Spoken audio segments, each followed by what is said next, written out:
Well, I'm here with the Maine. Welcome back to Cleveland, guys. Thank you. The line has already began to form outside. People are really excited to see you guys play tonight. We're very excited to play. It's been about a year since we've been back in Cleveland. Now, it's also been a while since you guys have... No, it hasn't been a year? We're here in October with Never Show Never. Oh, okay. All right, so it's been a calendar year, I guess. Yeah. Last time you guys were here was 2010. There you go. Yeah, Yeah, we there you saved go. it. Yeah. It's been a while since you guys have like released new material, but I know on this tour you're playing new stuff. What's it like going on stage? Everyone's rocking out to all your songs, singing along, and then you go, all right, we're gonna play a new song. What's that like? I don't know. It's kind of testing the waters for us at this point. As far I as think it's exciting for us. It's keeping the set fresh for us, which may not mean anything to them, but I hope it translates while we play. When you guys named your band the Maine, did you assume that everyone was just gonna know, or that you weren't from Maine, or does everyone think you're from Maine? I don't even think we thought about it at all. I don't think we anticipated all the questions coming from that. Yeah, I think it just kind of happened. It was just quick and happened, and it stuck, and that's kind of how it's been. Well, I'm not going to ask you guys, oh, are you from Maine? I'm also not going to ask you, the other obvious question that you get all the time is, how's the tour going? But I am going to ask you some questions about your music, and I want to know, you guys sing a lot about girls. Is it one particular girl, or is it several girls, or is it no girl in particular, it's just, it could be any girl?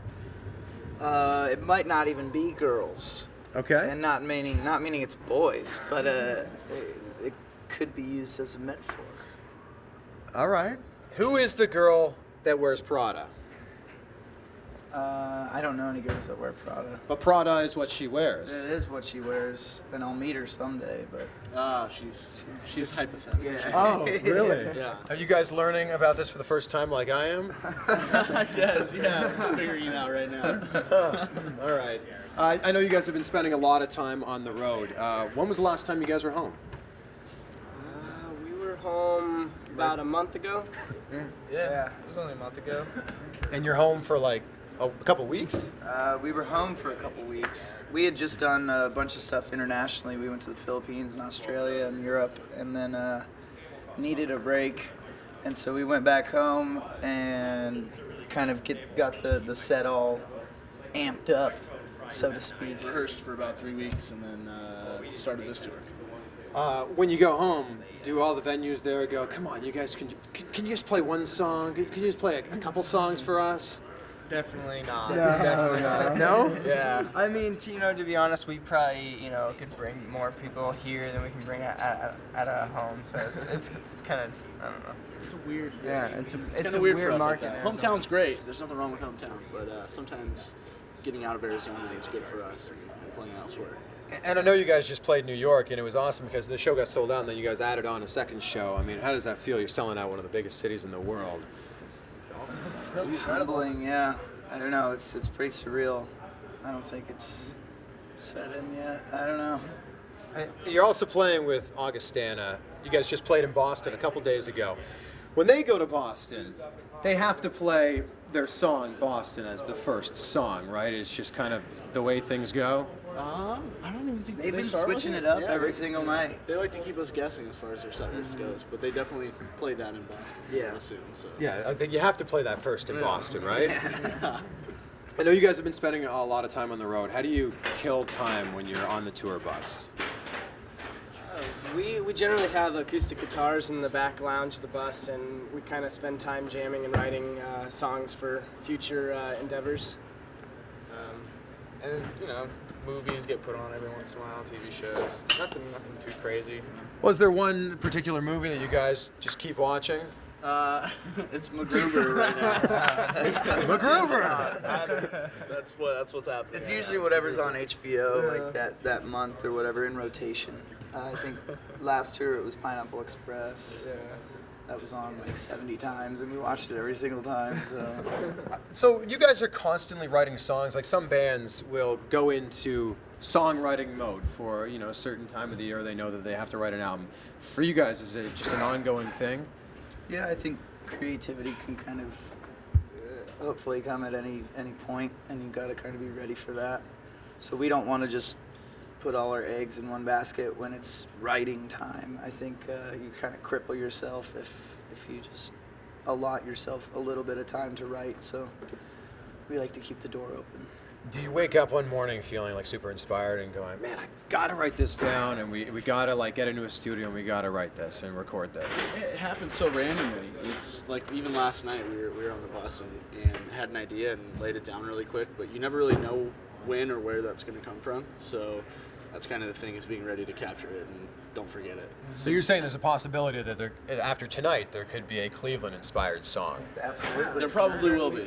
Probably will be. Well, you know, last time Lady Gaga was here, she wrote a song, was very inspired by playing here and very inspired by checking out the Rock and Roll Hall of Fame. She won't say what song it is, but there's a Lady Gaga-inspired song. Sounds like it might be pretty good. Edge of Glory or something. Could be. You know how I first found out about you guys was the Akon cover. Oh, nice. And last time I saw you guys play, you didn't play it. Nope. Is it out of the set list completely? Yes. Forever. Yes. Why? It's just something we don't really. We want to play our songs. We don't really want to play other people's songs. I don't know. It's not very fun for us anymore. But when you listen to that Punk Goes Acoustic album, front to back, there's very few songs that are actually listenable. That's not a word, but you know, that are tolerable. And it's not a knock against the other bands, but that's, you know, kudos to you guys for making a song that sounds great. Thank you. And I think that those albums are probably a great way for people to find out about new bands like you guys. Yeah, totally. I think it started out as like it just kind of came about. We didn't even really mean for it to happen. We recorded a song that was originally supposed to be for a different compilation, and it ended up coming out on Fearless Records when we were on there, and I think it just, you know, it was one of those things that hopefully people found out about us. It helped us through, out. It and definitely then, helped us out. You know, we're thankful for that, but we're trying to distance ourselves from that at this point. All right, I won't mention it anymore. It's going to be a packed house here tonight. What's the oddest thing that someone's ever thrown on stage? Tampon. Yeah. Used tampon? I didn't stick around to find out. I don't think it was. I saw it. It was clean. It was He's clean. an It was expert. clean. Yeah. I mean, bras are a common thing, right? Somewhat, I guess. We get like demo CDs thrown up on stage, sunglasses, shoes, all that. We can gloss. basically make an outfit by the end of the set. Yeah. And wear that. And it seems like pretty much every girl in the crowd would love to spend the evening with you guys on the tour bus. But do you look out in the crowd and go, I wonder how many of you guys are actually legal? Doesn't really cross my mind. They can't You're go into the giggling bar- about it. If they can't go into the bar after the show, then they can't come anywhere near the bus. But aren't they hanging out outside the bus after the bar? Yeah, we usually go out and sign every night. Sure. And so during that time, I mean, they expect to see us after the show anyway. So Yeah. that's kind of what we built our band around, and it's what we like doing every night. So. Absolutely. Are there often propositions? No. There's marriage proposals. Marriage I think, every proposals night. with This ring guy, pops, yeah. yeah. There's always, will you marry me? That's fun. Are they getting down on bended knee while this is happening too? No. It's happened a few times. Depends. Not very many. Getting down on bended knee with a ring pop. Yeah.